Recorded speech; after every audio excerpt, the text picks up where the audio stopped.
வணக்கம் அன்பு நேர்களே! மீண்டும் கிருஷ்ணா எஃப்எம் சேனல் வழியாக உங்கள் அனைவரையும் சந்திப்பதில் எனக்கு பெரும் மகிழ்வும், ஆனந்தமும். தற்பொழுது வெற்றிவேல் அவர்கள் முகநூலில் பகிர்ந்த ஒரு அற்புதமான விஷயத்தை தான் உங்ககிட்ட நான் இப்ப சொல்லப் போறேன். சமீபத்தில எல்லாருமே பார்த்துருப்பீங்க செய்தியில. ஆப்பிரிக்க நாடான எத்தியோப்பியாவில ஒரு எரிமலை வெடிச்சது. அதிலிருந்து கிளம்பின ராட்சச தூசு, புகை கூட்டம் இத பத்தி தான் இப்ப நிறைய பேச்சா இருக்கு இல்லையா? ஆமா. இது அரபிக்கடலையும் கடந்து இப்ப வட இந்தியாவ ஆக்கிரமிக்க தொடங்கி இருக்குது அப்படின்னு உங்க எல்லாருக்குமே தெரியும்.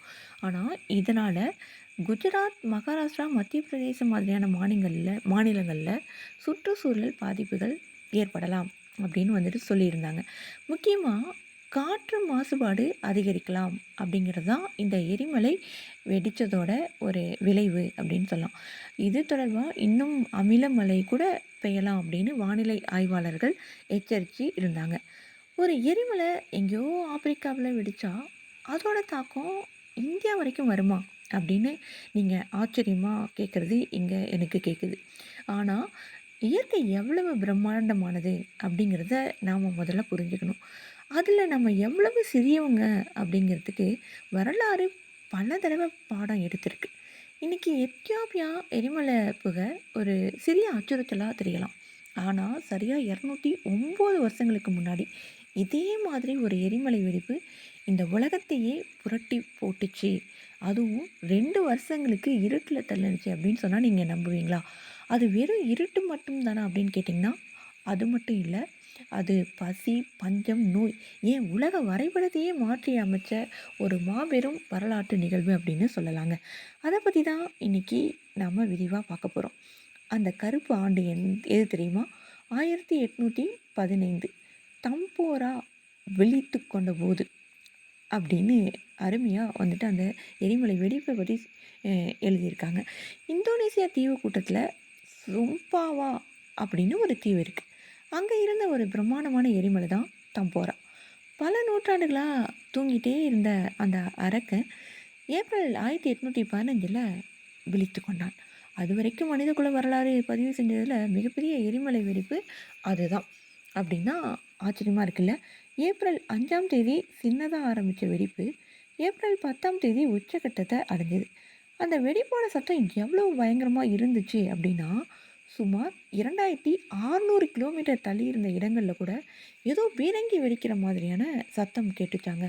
சும்பாவா தீவுல இருந்த சுமார் 10,000 பேர் அந்த நொடியே சாம்பலுக்குள்ள புதைஞ்சு போய் இறந்து போயிட்டாங்க அப்படிங்கிறது ரொம்ப ஒரு மோசமான ஒரு விஷயமா அந்த நாளில் கருதப்பட்டது. சரி, எரிமலையோட உயரம் கிட்டத்தட்ட 14,000 அடியிலிருந்து 9,000 அடியா குறைஞ்சு போச்சு. அப்போ எந்த அளவுக்கு அது வெடிச்சிருக்கும் அப்படின்னு பாருங்க. அதாவது மலையின் ஒரு பெரிய பகுதியே வெடிச்சு சிதறி போச்சு. சரி, ஒரு தீவு அழிஞ்சது சோகம்தான். ஆனா உலகத்துல என்ன ஆச்சு அப்படின்னு பார்க்கலாமா? இங்க தான் பிரச்சனையே ஆரம்பிச்சது. தம்போரா எரிமலை கக்குனது வெறும் நெருப்பு பிழம்பு மட்டுமா அப்படின்னு கேட்டிங்கன்னா இல்லை. அது பல லட்சம் டன் சாம்பலையும் சல்பர் டை ஆக்சைடு வாயுவையும் பூமியின் வளிமண்டலத்தோட மேல் அடுக்கான ஸ்ட்ரோஸ்பியர் வரைக்கும் வீசி எரிஞ்சுது. கிட்டத்தட்ட 40 கிலோமீட்டர் உயரத்துக்கு அந்த புகை மண்டலம் பரவணுச்சுங்க. பொதுவாக எரிமலை வெடிச்சா நெருப்பு பிழம்பு வெளிப்பட்டு பூமி சூடாகும் அப்படின்னு தான் நாம் நினைப்போம். ஆனால் தம்போரா செஞ்சது நேர்மாறான வேலை. வளிமண்டலத்தில் கலந்த அந்த சல்பர் வாயு சின்ன சின்ன துகள்களாக மாறி பூமி முழுசாக ஒரு போர்வை மாதிரி போத்திக்கிச்சு. இந்த போர்வை என்ன பண்ணுச்சு அப்படின்னா, சூரியனில் இருந்து பூமிக்கு வர வெப்ப கதிர்களை உள்ளே விடாமல் ஒரு கண்ணாடி மாதிரி திருப்பி விண்வெளிக்கே அனுப்பி வச்சிருச்சு. இதனால் என்ன ஆகும்னு கேட்குறீங்களா? பூமி குளிர தொடங்கிடுச்சு. உலகத்தோட சராசரி வெப்பநிலை சுமார் 0.4லிருந்து 0.7 டிகிரி செல்சியஸ் வரைக்கும் குறைஞ்சி போச்சு. இது கேட்க ரொம்ப சின்ன எண்ணா தெரியலாம். ஆனால் இது உலக காலநிலையில் ஏற்படுத்தின தாக்கம் கற்பனைக்கும் எட்டாததுங்க. இதன் விளைவாக பிறந்தது தான் வரலாற்றில் மிகவும் மோசமான ஒரு வருடம். அதாவது கோடை காலம் வராத ஆண்டு 1816. 1816 சூரியன் தொலைந்த வருடம் அப்படின்னு சொல்கிறாங்க. 1815 எரிமலை வெடித்தாலும் அந்த புகைமண்டலம் உலகம் பூரா பரவி தன்னோட வேலையை காட்ட ஒரு வருஷம் ஆயிடுச்சு. 1816ஆம் வருடம் விடிஞ்சும் போது உலகம் ஒரு விசித்திரமான பயங்கரமான சூழலை சந்திச்சுது. வழக்கமாக ஜூன் ஜூலை மாதங்களில் அமெரிக்காவிலேயும் ஐரோப்பாவிலேயும் கோடை காலம் ரொம்ப வந்துட்டு கொளுத்தி எடுக்கும் வெயில். ஆனால் 1816ஆம் ஆண்டில் என்ன நடந்துச்சு தெரியுமா? ஜூன் மாதத்தில் அமெரிக்காவின் நியூயார்க் போன்ற பகுதிகளில் கடும் பனிப்பொழிவு இருந்தது. ஆறுகளும் ஏரிகளும் கோடை காலத்தில் அப்படியே உறைஞ்சி போயிடுச்சுங்களாம். பறவைகள் பறந்துக்கிட்டு இருக்கும்போதே குளிர் தாங்க முடியாமல் அப்படியே இறந்து கீழே விழுந்துருச்சு. ஆடு மாடுகள் மேய்ச்சலுக்கு புல் இல்லாமலும் குளிரிலும் அப்படி இப்படியே மடிஞ்சு போயிடுச்சான். சூரியன் கண்ணுக்கே தெரியல. எப்பவும் வானம் ஒரு மங்கலான செம்பழுப்பு நிறத்தில் ஒரு விதமான உலர் பனிமூட்டத்தோட காட்சி அளிச்சுது.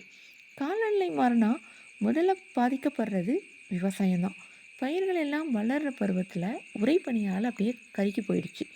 அமெரிக்காவில் சோளம், கோதுமை விளைச்சல் சுத்தமாக அங்கே நாசமாயிடுச்சு. ஐரோப்பாவில் உருளைக்கிழங்கு விளைச்சல் அடியோட அப்படியே அங்கே ஒன்றுமே இல்லாமையே போயிடுச்சு. இதோட விளைவு வரலாறு காணாத பஞ்சம் அங்கே உருவானுச்சு. உணவுப் பொருட்களோட விலை 10 மடங்கு 20 மடங்கு வரைக்குமே ஏறி போய் விற்றுது. மக்கள் சாப்பிட வழி இல்லாமல் எலிகளையும் பூனைகளையும் ஏன் புற்களையும் வேர்களையும் கூட சாப்பிட்டு உயிர் வாழ்ந்தாங்க. அயர்லாந்தில் பஞ்சம் தடை விரித்து ஆண்டுச்சு. ஃப்ரான்ஸு, இங்கிலாந்தில் பசியால் வாடின மக்கள் கலவரங்களில் ஈடுபட்டாங்க. உணவு கிடங்குகள் சூறையாடப்பட்டது. பாதிப்பு மேற்குலகத்தோட நின்றுச்சா அப்படின்னு கேட்டிங்கன்னா இல்லை. சீனாவோட பல மாகாணங்களில் பயிர்கள் அழிஞ்சி மக்கள் களிமண்ணை சாப்பிட்டதா குறிப்புகள் கூட இருக்குது. சரி, நம்ம இந்தியாவுக்கு என்னாச்சு அந்த தம்போராவால் அப்படின்னு கேட்குறீங்களா?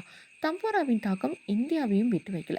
இந்த தட்பவெப்பநிலை மாற்றம் இந்தியாவோட உயிர் நாடியான பருவமழையே அப்படியே குழப்பிடுச்சு. 1816-17 காலகட்டத்தில் பருவமழை சரியாக பொழியலை. சில இடங்களில் வெள்ளம், பல இடங்களில் வறட்சி. இந்த காலநிலை குழப்பம் ஒரு புதிய யமனை இந்தியாவில் உருவாக்கிடுச்சு. அதுதான் காலரா. வங்காள பகுதியில் பருவமழை பொய்த்ததால் தேங்கி நின்ற அசுத்தமான நீர்நிலைகளில் இருந்து காலரா நோய் கிருமி ஒரு வீரியமான வடிவத்தில் ஓய்வெடுத்தது. அப்போ அது அங்கிருந்து இந்தியா முழுவதும் பரவி அப்புறம் உலகம் முழுவதும் பரவி லட்சக்கணக்கான மக்களை பழிவாங்க ஆரம்பிச்சிச்சு. தம்பூரா எரிமலை வெடிப்புக்கும் இந்த உலகளாவிய காலரா பரவலுக்கும் நேரடி தொடர்பு இருக்குது அப்படின்னு ஆய்வாளர்கள் சொல்கிறாங்க. இலக்கியம் மற்றும் கலையில் தம்போராவோட சுவடு என்னன்னு பார்க்கலாமா? இது ஒரு விசித்திரமான தகவல். அந்த வருடம் கோடைக்காலமே இல்லாதனால மக்கள் வீட்டுக்குள்ளாரையே முடங்கி கிடக்க வேண்டியதாக போயிடுச்சு. அப்படி சுவிட்சர்லாந்தில் ஒரு ஏரிக்கரையில் வீட்டுக்குள்ளே மாட்டிக்கிட்ட சில எழுத்தாளர்கள் பொழுதை போக்குவதற்காக யார் மிகச்சிறந்த திகில் கதையை எழுதுவது அப்படின்னு ஒரு போட்டியே வச்சாங்களாங்க. அந்த போட்டியின் விளைவாக உருவானது தான் மேரி ஷெல்லி எழுதின உலக புகழ்பெற்ற ஃப்ராங்கன்ஸ்டைன் நாவல். அதே போல் நவீன வேம்பயர் கதைகளுக்கும் அந்த 2 நாட்கள் தான் விதை போட்டுது. அது மட்டும் இல்லாமல் அந்த காலகட்டத்தில் வரையப்பட்ட பல ஓவியங்களில் வானம் ஒரு விதமான மஞ்சள் கலந்த ஆரஞ்சு நிறத்தில் பயங்கரமாக இருக்கும். அது ஓவியரோட கற்பனையா அப்படின்னு கேட்டிங்கன்னா இல்லை. எரிமலை புகையால் வானம் உண்மையாகவே அப்படி தெரிஞ்சது தான் காரணம். தம்பூரா எரிமலை வெடிப்புனால உலகம் முழுவதுமாக மறைமுகமாக இறந்தவங்களோட எண்ணிக்கை பல லட்சங்களை தாண்டி போயிடுச்சு. ஒரு மலை இந்தோனேசியாவின் ஒரு மூலையில் வெடிச்சது. அது உலகத்தோட அரசியலை, பொருளாதாரத்தை, ஏன் மக்களின் உடல்நிலையை, இலக்கியத்தை கூட பல வருஷங்களுக்கு பாதிச்சுது அப்படின்னு சொன்னால் நீங்கள் நம்புறீங்களா? இப்போது அதுதான் உண்மை. இப்போ எத்தியோப்பியா எரிமலையை பார்த்து நம்ம கொஞ்சம் கவலைப்படுறோம். ஆனால் தம்புரா மாதிரி ஒரு நிகழ்வு நவீன காலத்தில் நடந்தால் என்ன ஆகும் அப்படின்னு கொஞ்சம் கற்பனை செஞ்சு தான் பாருங்கள். நம்மக்கிட்ட இருக்கிற தொழில்நுட்பம், விமானங்கள், செயற்கைக்கோள்கள் இப்படி எல்லாமே இயற்கையின் ஒரு சிறிய சீற்றத்துக்கு முன்னாடி செயலிழந்து தான் போயிடும். நாங்கள் இயற்கையை வென்றுவிட்டோம், தொழில்நுட்பத்தில் ரொம்ப உச்சத்தில் இருக்கோம் அப்படின்னு மனித இனம் மாற்றிட்டு இருந்தாலும் பூமி கொஞ்சம் லேசாக ஒரு சிரிச்சுனா போதும் நாம் தாங்க மாட்டோம். அப்படிங்கிறது தான் அந்த தம்பரம் எரிமலை வெடித்து சொன்னது ஒரு சாட்சியாக இருக்குது. இன்றைக்கி வட இந்தியாவை நோக்கி வரும் புகையை பார்த்து நாம் சூழலியல் பற்றி ரொம்ப அதிகமாக பேசுகிறோம். ஆனால் 200 வருடங்களுக்கு முன்னாடியே இயற்கை நமக்கு ஒரு பெரிய பாடத்தை சொல்லிட்டு போயிருக்கு. காலநிலை மாற்றம் அப்படிங்கிறது எவ்வளோ பெரிய பேரழிவை ஏற்படுத்தும் அப்படிங்கிறத இந்த வரலாறு நமக்கு உணர்த்துது இல்லையா? இயற்கையை நாம் புரிஞ்சிக்க முயற்சி செய்வோம். அதை நம்ம மதித்து நடந்துட்டோம் அப்படின்னாவே நம்ம பூமி காப்பாற்றப்படும், நமது வாழ்வியலும் காப்பாற்றப்படும்.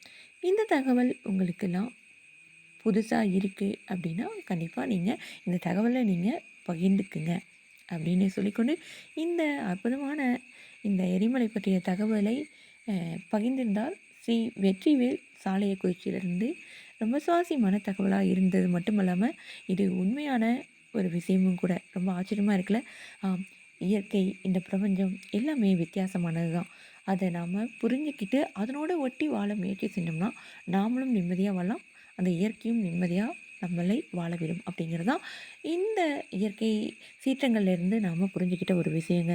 ஆகையாலே இப்படியான ஒரு அற்புதமான பதிவோடு மீண்டும் சந்திக்கலாம். அதுவரை உங்களிடமிருந்து விடைபெறுவது நான் உங்கள் அன்பு அறிவிப்பாளர் சகோதரி இளைவேணி கிருஷ்ணா. வணக்கம் அன்பு நேயர் சொந்தங்களே. நன்றி நேயர்களே.